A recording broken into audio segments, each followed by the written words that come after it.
ایران کے خلیجی ممالک اور اسرائیل کے خلاف موجودہ حکمت عملی میں شہید ڈرون کا سب سے زیادہ کردار ہے۔ یہ کیسے کام کرتا ہے، آئیے دیکھتے ہیں۔ اس ویڈیو کے لیے ہم BBC کے شکر گزار ہیں۔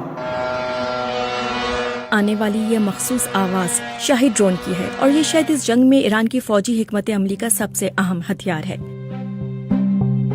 شاہد ڈرون، جسے خودکش ڈرون بھی کہا جاتا ہے، ایک مشن کے لیے بنایا گیا ہے، کسی ہدف کی طرف براہ راست پرواز کرنا اور دھماکے سے تباہ ہو جانا۔ ایران کی جانب سے 2000 کی دہائی کے آغاز میں تیار کیے گئے یہ ڈرون نسبتاً سادہ ٹیکنالوجی پر مشتمل ہیں اور زیادہ تیز رفتار نہیں، لیکن اس کے باوجود مہلک ثابت ہو رہے ہیں۔ بحرین میں امریکی نیوی کے 5ویں بیڑے، دبئی کے پام جمیرہ میں ایک ہوٹل اور سعودی عرب کی سب سے بڑی تیل کی ریفائنری راس تنورہ، یہ سب ایرانی شاہد ڈرونز کے حملوں سے نشانہ بنے ہیں۔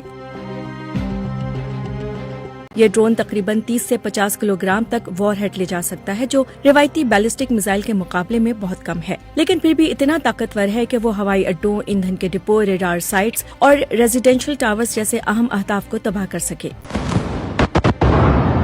چھوٹا شاہد 131 تقریباً 1.5 میٹر لمبا ہے، جبکہ بڑا شاہد 136 تقریباً 1.5 سے 3 میٹر لمبا ہے، جو عام کمرشل ڈرون سے کافی بڑا ہے، لیکن امریکی لڑاکا ڈرونز MQ-9 ریپر کے مقابلے میں بہت سادہ ہے۔ یہ شاہد ڈرون عام کمرشل ڈرونز کی طرح ریموٹ کنٹرول سے نہیں اڑتا، بلکہ ہدف کے GPS کوآرڈینیٹس پہلے سے پروگرام کر دیے جاتے ہیں۔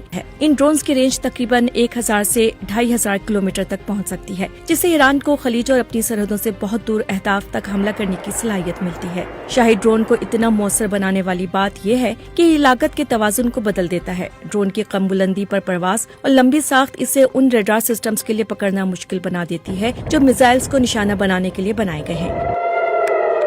اس کے نتیجے میں انہیں مار گرانا مہنگا پڑتا ہے۔ امریکی اور اسرائیلی انٹرسیپٹر میزائلز کی ہر لانچ کی قیمت لاکھوں ڈالرز ہے، جو اس ڈرون کی قیمت سے کہیں زیادہ ہے، جسے وہ روکنے کی کوشش کر رہے ہیں۔ اور ایران عموماً انہیں اکیلا استعمال نہیں کرتا۔ یہ ڈرونز اکثر بڑی تعداد میں ایک ساتھ لانچ کیے جاتے ہیں تاکہ دفاعی نظاموں پر اتنا دباؤ ڈالا جائے کہ ان کے لیے سب کو روکنا ناممکن ہو جائے۔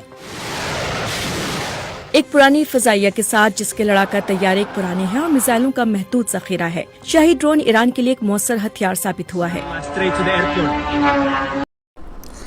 اب تک کے لیے اتنا ہی، دیکھتے رہیے خبر بصر۔